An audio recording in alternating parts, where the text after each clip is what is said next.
2018 feels like centuries ago, pre-pandemic, before I got married or was even engaged, before we were expecting our first child. I was still in grad school, and between my job, classes, and internships, was clocking more than just your typical 40 hours a week. So it doesn't surprise me that somehow I slept on the Messenger for so long.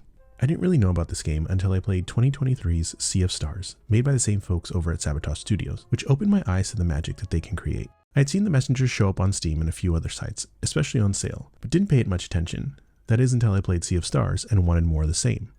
While they are very different games, both have the same kind of charm that Sabotage excels at. The Messenger is so many things rolled into one. It's an homage to older 8-bit games like the first 3 Ninja Gaidens. The protagonist, simply known as the Ninja, could practically be Ryu Hayabusa, he looks so much like him. It's a tribute to 16-bit era Metroidvania games as well, with gated progression and upgrade paths similar to the classics. It's a hilarious comedy when it comes to dialogue, and it's so full of twists and turns that you are genuinely floored when you realize the scope of the story. Looking at our usual categories, we have gameplay.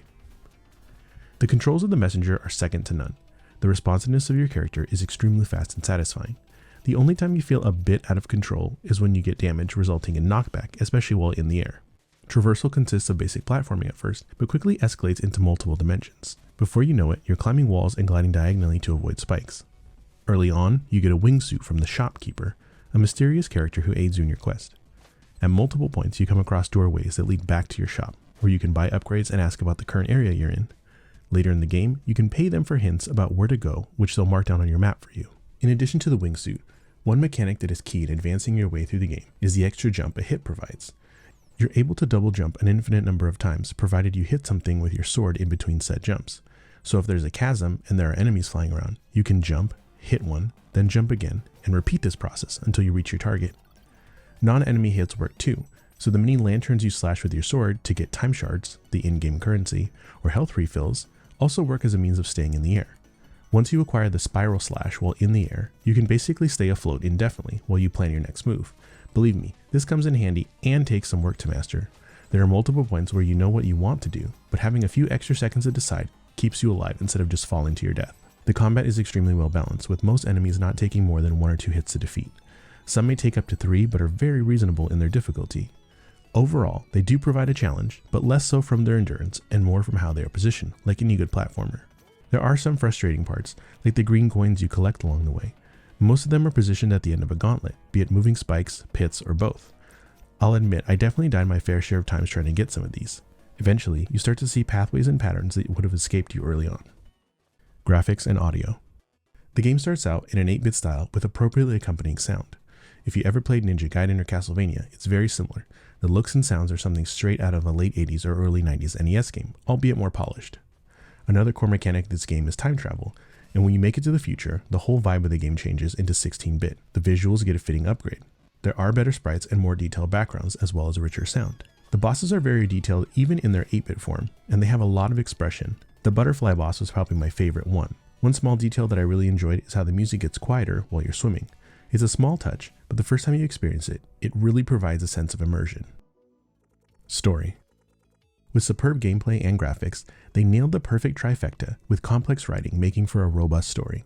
It's amazing how many threads are woven into a cohesive narrative here, one you really strive to understand, and simultaneously how funny the whole thing is. There were times when I was genuinely laughing out loud at the dialogue, especially from Quarble and the shopkeeper. As someone with very little patience, I have a really bad habit of skipping through dialogue sometimes.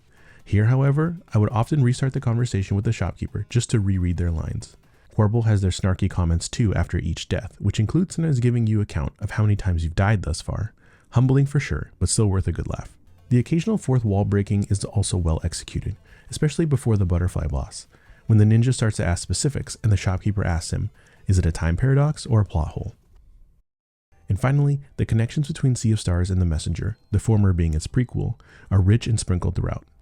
Locations, characters, artifacts, so much from one crosses over into the other, and I love that sort of thing. In retrospect, I wish I had played the Messenger before I played Sea of Stars, though it's not a requirement. For a comprehensive look, check out the Sea of Stars subreddit, specifically the posts I'll link in the description. If you like Sea of Stars, or if you played old school platformers or Metroidvania games back in the day, or if you're just looking for a genuinely funny game, the Messenger is for you. Usually priced around $20 on Steam, as of this writing, it's on sale for $5. Even at full price, much like Sea of Stars, it's worth the money.